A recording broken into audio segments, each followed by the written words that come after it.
प्रीति Rathi case 2013 का वो case जिसे सुनकर आपकी आंखों में आंसू आ जाएंगे।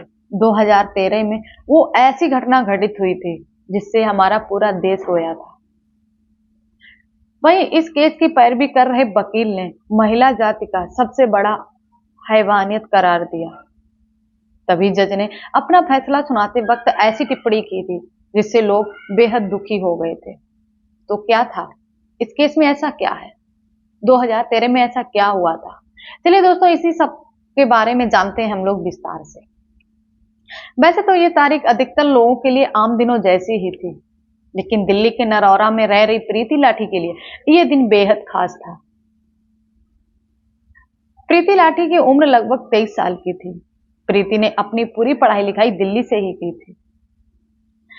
प्रीति अपनी पूरी पढ़ाई करने के बाद वो नर्स की तैयारी करना शुरू कर देती है, क्योंकि प्रीति लाठी का एक बहुत ही बड़ा सपना था कि वो मिलिट्री हॉस्पिटल में नर्स बने। पढ़ाई पूरी होने के बाद प्रीति लाठी वो सपने को साकार करने के लिए मेहनत में जुट जाती है। प्रीति लाठी बहुत ही लगन के साथ अपनी तैयारी शुरू करती है। तभी कुछ ही समय बाद मिलिट्री हॉस्पिटल में वैकेंसी आती है और प्रीति लाठी उसमें अप्लाई करती है। कुछ ही समय बाद प्रीति एग्जाम में शामिल होती है और एग्जाम में विजय भी प्राप्त करती है। प्रीति लाठी ने 23 साल की उम्र में वो कारनामा कर दिखाया था जिससे प्रीति लाठी के घर वालों को प्रीति लाठी पर नाज था। प्रीति बहुत ही ज्यादा खुश थी क्योंकि उसका सपना पूरा होने जा रहा था। घर की बेटी पहली बार घर से बाहर जा रही थी। इस वजह से प्रीति बहुत ही घबराई हुई थी और अंदर से बहुत ही खुशी भी थी। घर की बेटी पहली बार घर से बाहर जा रही थी।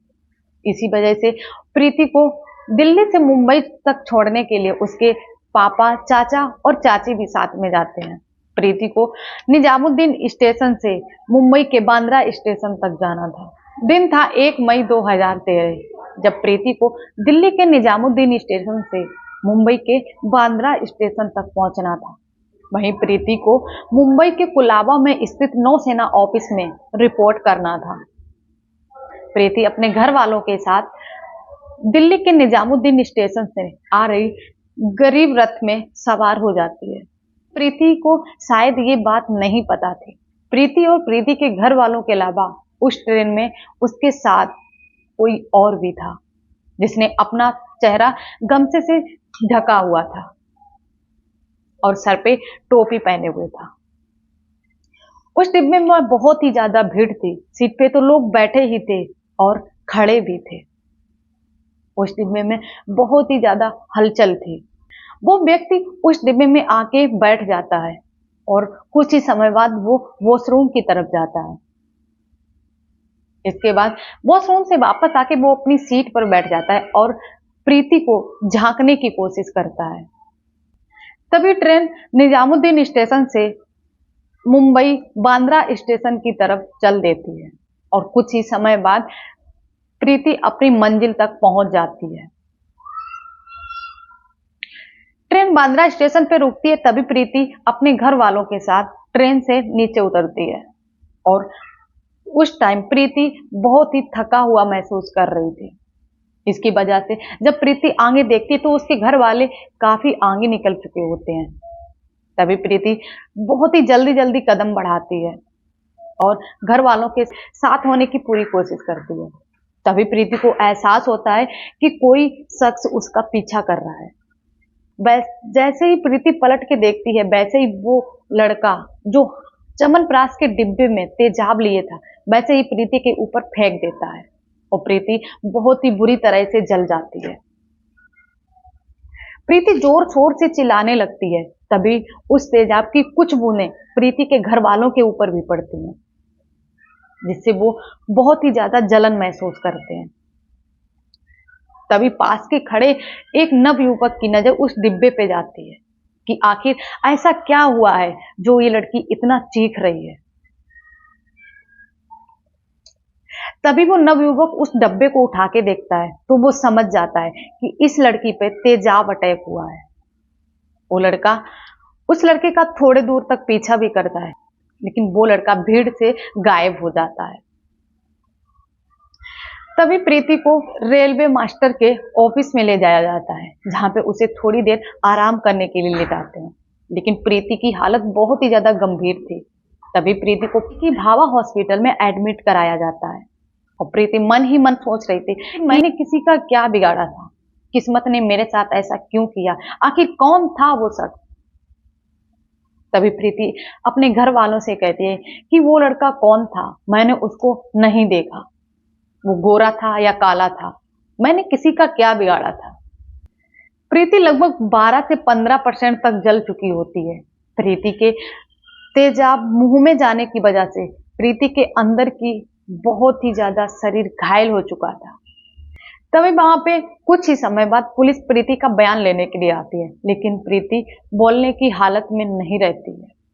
तभी प्रीति अपना बयान एक कागज और कलम के द्वारा देती है, जिसमें वो लिखती है कि मैंने किसी का क्या बिगाड़ा था, मैंने तो उस लड़के की शक्ल तक नहीं देखी थी, उस लड़के ने अपना फेस गमछे से छुपा के रखा था, वो लड़का गोरा था या काला था, मुझे इसके बारे में कुछ नहीं पता। प्रीति की दाहिनी आंख जल चुकी थी, इसी वजह से बाईं आंख भी नहीं खुल रही थी। प्रीति के पूरे फेस पर प्लास्टर किया हुआ था। इसके बाद प्रीति कुछ ही दिनों जीवित रहती है। 2 जून 2013 को प्रीति अंतिम सांस लेती है और प्रीति की मौत हो जाती है। तभी प्रीति की लाश प्रीति के दिल्ली शहर में आती है और वहां पे बहुत ही बड़ी वो लोग रैली निकालते हैं। कुछ ही समय में ये खबर पूरे मीडिया में फैल चुकी थी और लोग उस दोषी को सजा दिलाने की गुहार कर रहे थे। तभी प्रीति के घर वाले सीआईडी टीम की मांग करते हैं और सरकार उन्हें सीआईडी टीम देती है। सीआईडी टीम देने के बाद प्रीति के घर वाले प्रीति का पूरे नियम से अंतिम संस्कार करते हैं। तभी सीआईडी टीम की पूरी जांच पड़ताल उनके घर से ही शुरू होती है। प्रीति के रिश्तेदारों से भी पूरी पूछताछ की जाती है। तभी प्रीति के एक नजदीकी रिश्तेदार बताते हैं कि प्रीति को एक लड़का बहुत ही ज्यादा पसंद करता था और उसने प्रीति को प्रपोज भी किया था। तभी प्रीति ने उसका प्रपोजल एक्सेप्ट नहीं किया था। इसी बात को सुन के पुलिस को उस लड़के पे शक हो जाता है और उस लड़के का नाम है अंकुर पवार। तभी अंकुर पवार को पुलिस ढूंढने में लग जाती है और अंकुर पवार के मिलते ही वो अंकुर पवार का बयान लेती है, लेकिन अंकुर पवार बयान अच्छे से नहीं दे पाता है, वो बहुत ही घबराया हुआ था। इसके बाद अंकुर की पूरी डिटेल निकाली जाती है कि वो 1 मई 2013 को कहाँ था।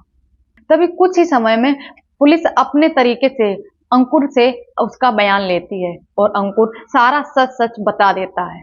अंकुर कहता है कि हम प्रीति को बहुत ही पसंद करते थे, प्रीति को प्रपोज भी किया था, तो प्रीति ने शादी के लिए साफ मना कर दिया था। इसी वजह से हम प्रीति से बहुत ही नफरत करने लगे थे।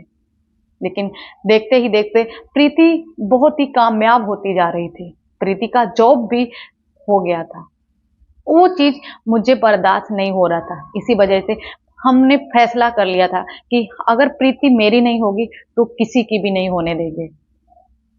इसी वजह से अंकुर पवार अपने बयान के अनुसार बताता है कि प्रीति के साथ ही वो उस डिब्बे में बैठता है, लेकिन उसे मारने की कोशिश ट्रेन में ही करता है, लेकिन उसे मौका नहीं मिलता।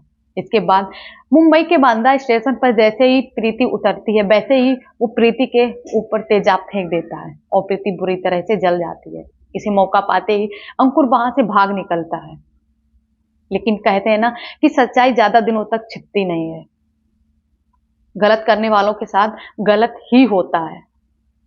और बहुत ही जल्दी, बहुत ही कम समय में पुलिस असली मुजरिम को पकड़ लेती है और फिर वो उसे कोर्ट में पेश करती है। इसके बाद जज जो फैसला सुनाते हैं उसे सुनकर आप हैरान हो जाएंगे।